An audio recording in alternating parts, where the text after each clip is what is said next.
guys, welcome to my channel. Today I'll be teaching you how to make a DIY headband out of an old t-shirt. Let's get to it.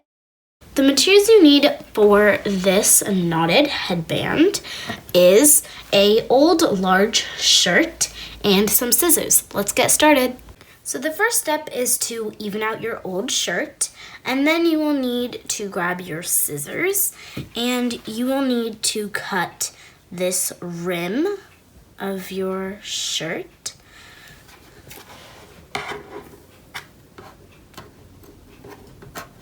After you've cut the rim of your shirt, it should look something like this, and you can put that aside because you won't be needing that. And now you can cut about 1 inch to 2 inches of your shirt with your scissors. After you've cut your shirt, it will look something like this, and just stretch your shirt out just a little bit.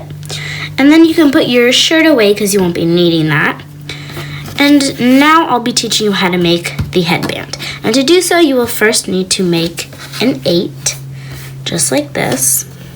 And use your left side and fold it over, just like that. So you have like this twist in the middle.